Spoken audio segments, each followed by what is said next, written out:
প্রিয়তমা স্ত্রীর স্মৃতি রক্ষার্থে তাজমহল করে শাহজাহান যদি পুরুষ জাতির জন্য হয় আইডল, তবে আমি বলবো নড়াইলের এই নারী হতে পারে সমগ্র নারী জাতির জন্য আইডল। হ্যাঁ, আজ কথা বলছি শিবশঙ্কর মাধ্যমিক বালিকা বিদ্যালয় সম্পর্কে, যেটা কিনা নড়াইলের সব থেকে পুরাতন মাধ্যমিক বিদ্যালয় বালিকাদের জন্য।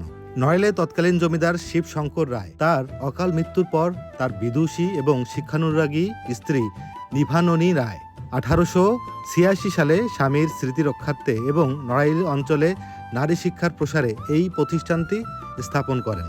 ভেবে দেখুন, একজন স্ত্রী কতটা ভালোবাসলে তার স্বামীর স্মৃতি রক্ষার্থে এইভাবে কাজ করে যেতে পারেন। এখনও আমরা শিবশঙ্কর নামটি নেই, কিন্তু আমরা জানি না এর পেছনের মূল রহস্যটি। আসলে এটি কিন্তু নিভাননী রায়ের ভালোবাসার নিদর্শন।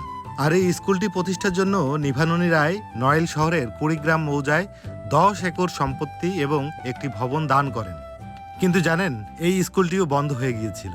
এই স্কুলটি 1947 সালের পরে কিছুদিন তহবিলের অভাবে পুরোপুরি বন্ধ হয়ে গিয়েছিল এবং পরবর্তীতে জে ভট্টাচার্য, এস বিশ্বাস এবং বি ভৌমিকের মতো স্থানীয় শিক্ষানুরাগীর প্রচেষ্টায় বাড়ি বাড়ি গিয়ে শিক্ষার্থী জোগাড় করে এটিকে আবার পুনরায় চালু করা হয়। পরবর্তীতে 1951 সালে নড়াইল সরকারি বালিকা উচ্চ বিদ্যালয় প্রতিষ্ঠা হওয়ার আগ পর্যন্ত এই অঞ্চলের নারী শিক্ষায় এটির ভূমিকা অনস্বীকার্য। কিন্তু পরিত্যক্ত ভবন এবং কর্দমাক্ত মাঠ দেখে আপনার কি মনে হয় এটি নড়াইলের সর্বপ্রথম প্রতিষ্ঠিত মাধ্যমিক বিদ্যালয় বালিকাদের জন্য?